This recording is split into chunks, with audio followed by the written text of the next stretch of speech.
जय हिंद, जय महाराष्ट्र विद्यार्थी मित्रांनो. स्पर्धा यूट्यूब चॅनल आपले स्वागत आहे. बघा, आदिवासी विकास विभागामध्ये भरती निघाली. चौकीदार या पदासाठी ॲड आलेली आहे. बघा, सगळ्यांचा फॉर्म भरायची इच्छा आहे, पण या पदासाठी कामे काय असतात, वेतन वगैरे काय आहे, या गोष्टींना बऱ्याच जणांचा प्रश्न पडलेला आहे. तर त्याच सगळ्या गोष्टी आपण आजच्या व्हिडिओमध्ये क्लिअर करू. बघा, थोडक्यात हे पद कोणतं असणार आहे, तर चौकीदार या पदासाठी ॲड आली. बघा, याचं नाव काय, चौकीदार. आणि हे ग्रुप डीचं पद आहे, म्हणजे ग्रुप डचं पद आहे आपलं हे. याची वेतन श्रेणी बघितली आपली तर S1ची बघा, म्हणजे जवळपास 15,000 ते 27,600 असं तुमचं असणार आहे. बघा, ॲव्हरेज जर बघितलं तुम्ही तर या पदात तुमच्या जवळपास म्हणजे हातावर बघा 25,000पर्यंत येतात बरं का. म्हणजे असं जे लागले आहेत त्यांचं म्हणणं आहे की 25,000पर्यंत इथं हातावर पगार येतो. इथं जर S1चं तुम्हाला 15 असलं तर अधिक महागाई भत्ता वगैरे इतर भत्ते पकडून ते तुम्हाला 25,000पर्यंत हातावर पेमेंट भेटतं. बघा, त्यामुळं आणि इथं आपल्याला पात्रता फक्त किमान 10वी उत्तीर्ण दिलेली आहे.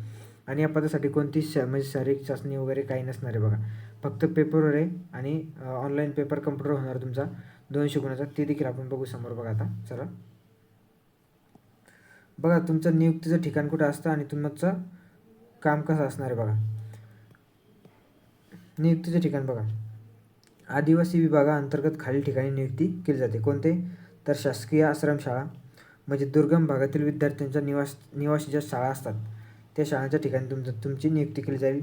शासकीय वसतिगृहे, म्हणजे आदिवासी विद्यार्थ्यांना असणारी वसतिगृहे, म्हणजे हॉस्टेल्स वगैरे असतात बघा, ते मुलींचे हॉस्टेल असतात, ते तुमची नियुक्ती केली जाईल.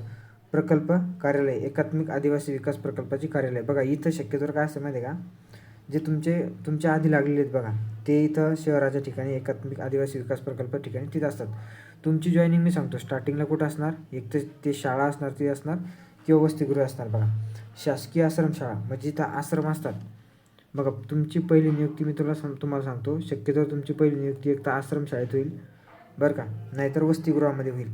दोनच ठिकाणी. इथं एकात्मिक आदिवासी विकास प्रकल्प वगैरे बघा, इथं सगळे सिनियर असतात, म्हणजे आधी लागलेले त्यांची इथं बदली झाली असते. तुमची पहिल्यांदा बदली कुठं होणार मग, एक तर आश्रमशाळा नाही तर वसतिगृह, इथेच होणार. बघा समोर बघा, पदाची प्रमुख कामे काय असतात, हे खूप महत्त्वाचं पॉईंट. हे बऱ्याच जणांना प्रश्न पडला आहे की नेमके आमचे कामे काय असणार. बघा, तर चौकीदार पदाची प्रमुख कामे बघा, सुरक्षा आणि देखरेखीची जबाबदारी ही तुमच्यावर असणार. यामध्ये काय असणार आता, सुरक्षा आणि पहारा, म्हणजे आश्रमशाळा किंवा वसतिगृहाच्या इमारती आणि परिसराची रात्रंदिवस सुरक्षा करणे.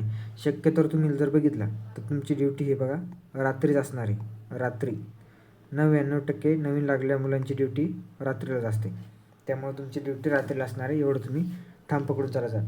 बघा, याच्यामध्ये तुमचं काम काय असणार आहे, तर विद्यार्थी संरक्षण, निवासी आश्रमशाळेत राहणाऱ्या विद्यार्थ्यांच्या सुरक्षतेची काळजी घेणे तुमचं पहिलं कर्तव्य असणार आहे. एक मिनटं थोडं झूम आउट करतो.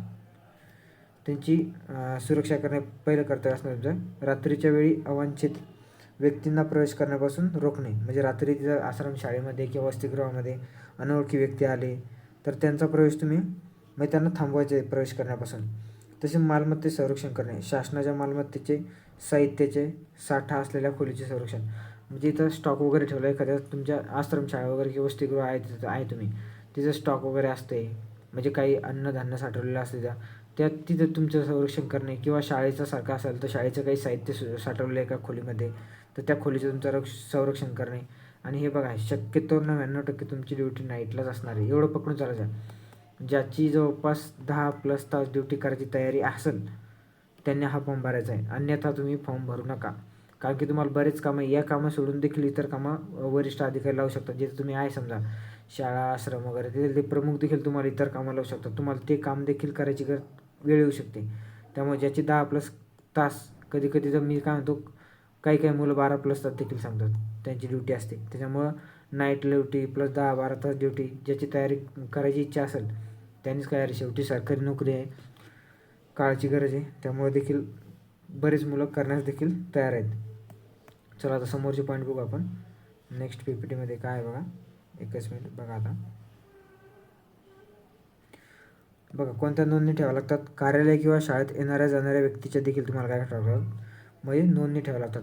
कोण आलं होतं, काय आलं होतं, म्हणजे तिचे संरक्षणाची जबाबदारी तुमच्यावर असल्यामुळं नोंदणी ठेवणं देखील तुमचंच कर्तव्य आहे. रात्रीची गस्त बघा आता, नियुक्त केलेल्या वेळेत विशेषतः रात्री, हे बघा इथं पॉईंट दिलेला आहे, विशेषतः रात्री संपूर्ण परिसराची पाहणी करणे हे तुमचं कर्तव्य असणार आहे. अतिथीचे स्वागत करणे बघा. रात्री किंवा सुट्टीच्या दिवशी येणाऱ्या वरिष्ठ अधिकाऱ्यांना किंवा पाहुण्यांना मार्गदर्शन करणे हे देखील तुमचं कर्तव्य असणार आहे. साफसफाईची देखरेख, काही ठिकाणी परिसरातील स्वच्छतेकडे लक्ष देणे किंवा गेटवरील स्वच्छता राखणे हे देखील तुम्हाला काम असू शकतं बघा. हे देखील म्हणजे तुम्ही गेटवर असता बघा, तर बऱ्याच वेळेस गेटवर कचरा वगैरे पडलेला असतो. ते एखादा वरिष्ठ म्हणू शकतो तुम्ही कचरा देखील का उचलला नाही, ते बोलू शकतात बघा तुम्हाला. त्यामुळे तुम्हाला गेटवरची देखील साफसफाई एखाद्या वेळेस करायचं सांगू शकतात तुम्हाला ते. कामाच्या स्वरूपाने वेळ कसा असणार आहे बघा. हे पद शिस्तबद्ध स्वरूपाचे आहे, कारण की हे इथं शिस्त म्हणजे तुम्हाला थोडीसा निष्काळजीपणा जमणार नाही. रात्री चुकूनच समजा कोणी म्हणतं मला झोपलेले दिसले, हे तर चुकीचं आहे बरं का, झोपणं वगैरे, कारण की ड्युटी रात्रीची. तुम्ही शिस्तीत एकदम पहारा देणं व्यवस्थित गरजेचं आहे. ते मी शिस्तीचं पद आहे बघा. कामाच्या वेळी प्रामुख्याने पाळी मापून शिफ्टनुसार असतात, म्हणजे शिफ्ट असतात तुमचे ठरले बघा, तर शिफ्टनुसार तुम्हाला काम असते बघा. आश्रमशाळा दुर्गम भागात असलेल्या तिथून राहूनच, म्हणजे आश्रमशाळा दुर्गम भागात जर असल्या तर तुम्हाला तिथे राहावं लागेल. असं दूर वगैरे जाऊन तिथे राहून काम तुम्हाला करावं लागेल. शाळेच्या किंवा वसतिगृहाच्या प्रामुख्याने दिलेल्या इतर कार्यालयाची कामे देखील करावी. म्हणजे बघा, शाळेच्या किंवा वसतिगृहाच्या प्रमुखांनी दिलेले इतर कामे देखील करावी लागतात. मी सांगितलं तुम्हाला, जिथे तुमची ड्युटी आहे तिथला व्यक्ती एखादा प्रमुख आहे, त्या व्यक्तीने तुम्हाला इतर काम जरी सांगितलं तर तुम्हाला ते काम देखील करावं लागते. हा देखील तुम्हाला पॉईंट लक्षात ठेवणं गरजेचं आहे बघा. समोर बघा, आता ही भरती प्रक्रिया कशी आहे आपली हे थोडक्यात माहिती बघून घेऊ. म्हणजे निवड पद्धत कशी असणार बघा. परीक्षा ही संगणकावर आधारित म्हणजे ऑनलाईन पद्धतीने होणार आहे. शक्यतो मे बी मला वाटतं चेंज झालं, पण तुमची परीक्षा IBPS घेणार आहे बघा. IBPS घेणार आहे ही तुमची परीक्षा. आणि परीक्षा एकूण 200 गुणांची असणार आहे बघा. आणि यामध्ये काय काय तर मराठी, इंग्रजी, GK, बुद्धिमत्ता असणार आहे तुमचा बघा. आता शारीरिक, आणि हे 10वी स्तरावर असते बघा. शक्यतो हे जे प्रश्न होईल तुमचे घेतात क्वेश्चन हे 10वी स्तरावर असणार आहे. इंग्लिश वगैरे जास्त काही एवढं हार्ड नसणार आहे, पण तरी बी त्यामुळे तुम्हाला व्होकॅब्युलरी वगैरे विचारतील सोपं, इडियम, फ्रेजेस वगैरे, वन वर्ड वगैरे किंवा सिनोनिम अँटोनिम वगैरे विचारतील. आणि मराठी तुम्हाला जमतं, सगळ्यांना माहिती आहे मराठी बी जास्त काही अवघड विचारणार नाही. आणि इथं शक्यतोवर मॅथचे कमी क्वेश्चन असतील, रिजनिंगचे जास्त असतील, आणि आले तर समजा रिजनिंगचे जेवून जातील, त्यामुळे ते लक्षात थोडं घ्यायचं आहे बघा. शारीरिक चाचणी बघा, या पदासाठी कोणतीही शारीरिक चाचणी नसते, केवळ लेखी परीक्षा गुणावर ही समजा तुमची निवड होते. तुमचा पेपर झाल्याच्यानंतर फायनल लिस्ट लागेल आणि त्यानुसार तुमचं हे होईल. म्हणजे नॉर्मलायझेशन वगैरे आहे बरं का या परीक्षेमध्ये, नॉर्मलायझेशन वगैरे होईल आणि नंतर तुमची निवड वगैरे फायनल केली जाईल बघा. चांगली सुवर्ण संधी आहे, पण मी काय म्हणतो 10 ते 12 तास, 10+ किंवा 12+ तास काम करायची तयारी ठेवा तुम्ही, तेव्हा तुम्ही या पदासाठी अर्ज करा. आणि फी पण त्यांनी भरपूर ठेवली यार, म्हणजे 900 रुपये आणि 1000 रुपये एवढी फी ठेवली. म्हणजे या पदासाठी एवढी फी ठेवणं म्हणजे विचार करण्यासारखी गोष्ट आहे.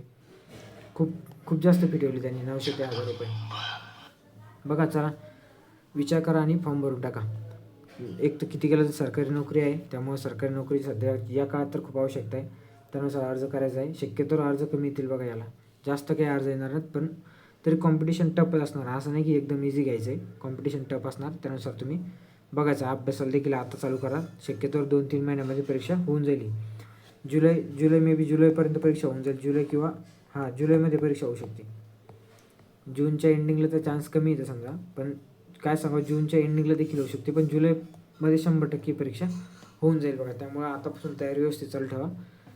आणि म्हणजे कसं व्यवस्थित फक्त टाईम वगैरे युटिलाइज करून अभ्यास करा. बाकी चला, धन्यवाद, भेटू नेक्स्ट पॉईंटमध्ये.